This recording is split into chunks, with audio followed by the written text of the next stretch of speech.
Hello everyone and welcome to a particularly long mission, Maw of the Void. I'll be showing you how to do it on Brutal. As always, I'm Tyler and let's begin. First off, if you're a fairly particular player, you want to micro your battle cruisers out of that Void envelope as much as possible. So using one battle cruiser to kind of draw them out and then backing up so you can fight them without having to be in the Void envelope, we'll call it, for any longer than you have to. Now this is a fairly lengthy mission. I have 35.4 minutes. Yes, Commander. So actually I think that's 35 minutes and 40 seconds. We'll be lucky to find any but normal resources here. Back to the mission at hand. Right now you can see I'm pumping out SCVs. I want to get my economy going as quickly as We'll scout possible. around and see what we can pick up. So I'm going to pump out a lot of SCVs. I'm also going to go straight for battle cruisers. I think I mass up battle cruisers and science vessels for this mission. So you pretty much have a floating regenerative version of the very common marine medic mix. I almost said marine marauder, which would be a little inaccurate. But I'm also going to get upgrades. And if you decide to go mass battle cruiser and mass science vessel, you definitely want to get upgrades for that because you're just going to improve upon what you already have, and especially because interceptors are going to be annoying on this mission. You definitely want to have the highest armor you can on your space vehicles as possible, because you're just going to greatly reduce that because they do a lot of damage in small increments, and upgrading armor affects like quick attacking units more than hard hitting units. For example, the siege damage of a siege tank will be affected less by upgraded armor than, let's say, a couple Marines. Because the way armor works, and I'm not sure if you're aware, is whatever the armor number, let's say a unit has 3 armor, any damage they take will be reduced by 3 to a maximum reduction of 1. No matter how much armor you have, you're always going to receive, at minimum, 1 unit of damage per hit. So there you go. In case you didn't know that, you've already learned something. But right now I'm building up a bunch of infrastructure. I'm going to get 2 starports with tech reactors, which are sweet research upgrade options. And I'm going to get a few Marines and 1 medic for my bunker. I'm also going to put up a few missile turrets to kind of help out with defense when I'm off eliminating the Protoss foe for the betterment of humanity, really. Where you go? I'm getting a lot of supply down, getting my upgrade started very early, always important.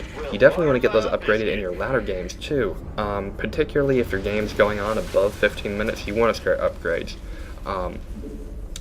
because it's just a smart thing to do, especially if you're massing up like gateway units or going Marine Marauder Ball or getting a whole bunch of roaches and hydras.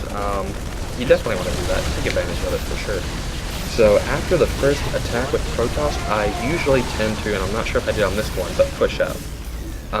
The way the computer works is it's scripted to attack at certain time increments.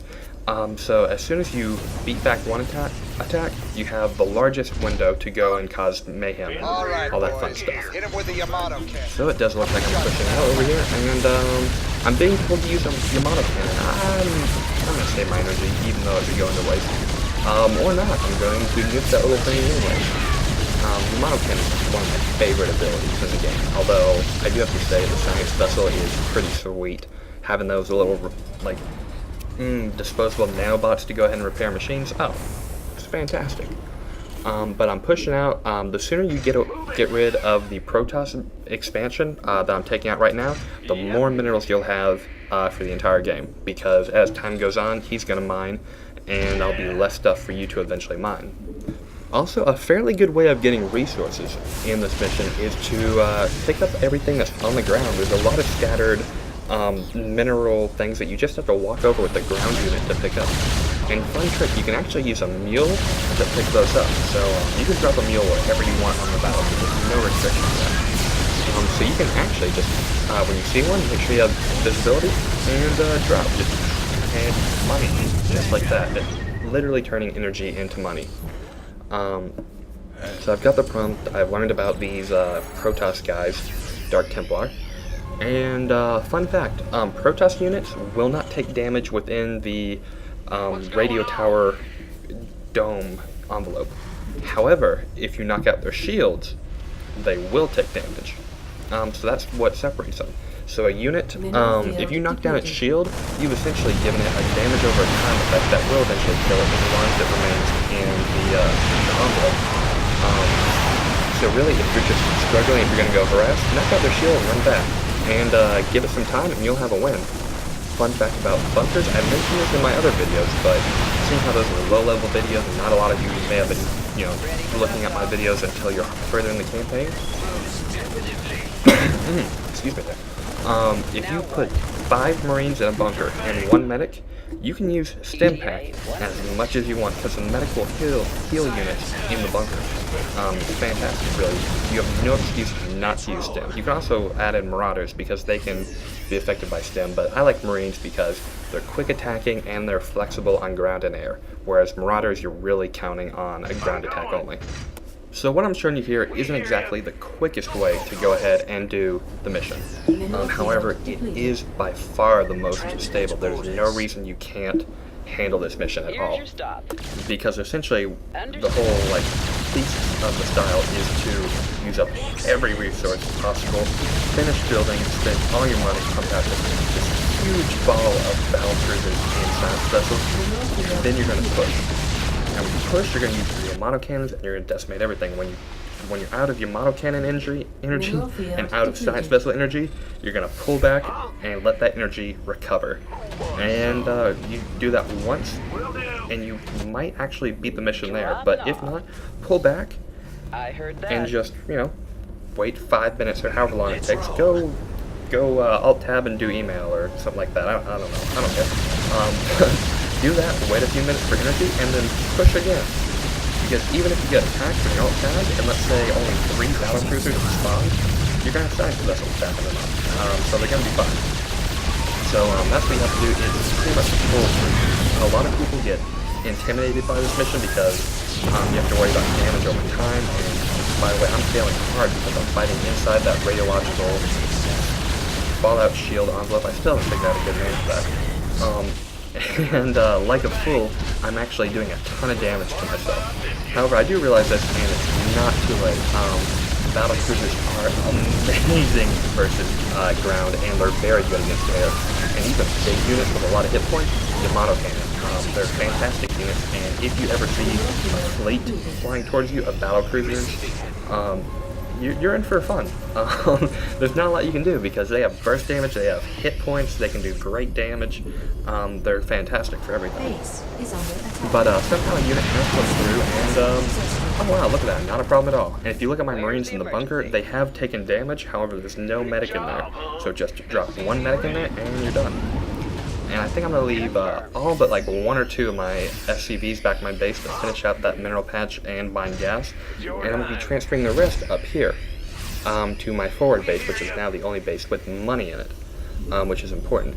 But one thing you need to know when you're getting battlecruiser and science vessels, which is kind of what I transitioned to towards the end of the campaign. Early on, it's Marines and medics. Later on, it's battlecruisers and science vessels. So really, it's damage and healing to flying damage and healing. But the important thing to know about this combination is it's gas intensive, which is why I lean towards the 25% efficiency upgrade that the Protoss have, because it just lets you get gas quicker rather than via less food and SCVs. Strap in. But yeah, I mean that's pretty sound logic.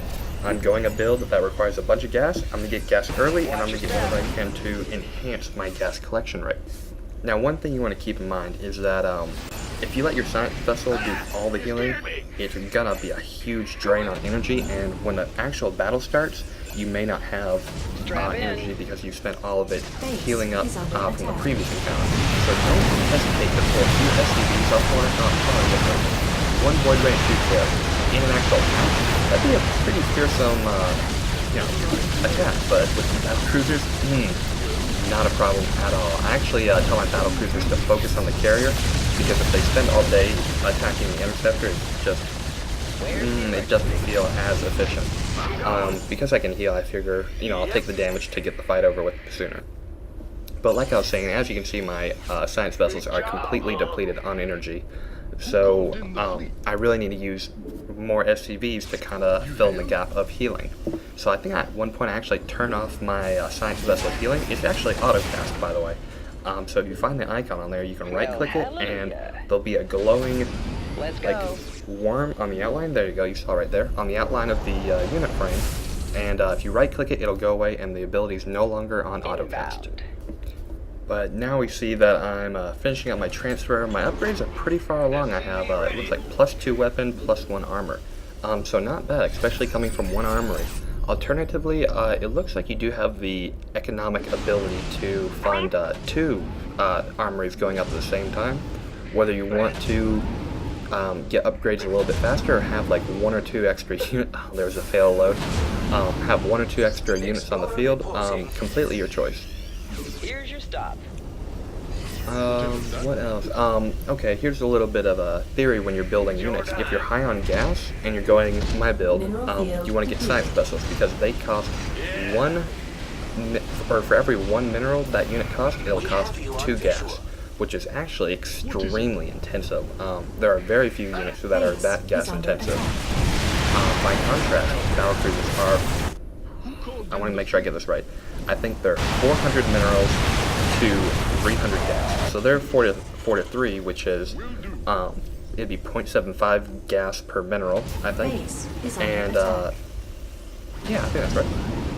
I'm gonna hope it's right. But anyways, science vessels are 2 gas for every mineral, which is just huge. It's nearly 3 times the amount when you look at it that way. So yeah, keep that in mind. And I am running out of stuff to commentate about, so I'm gonna talk about the weather.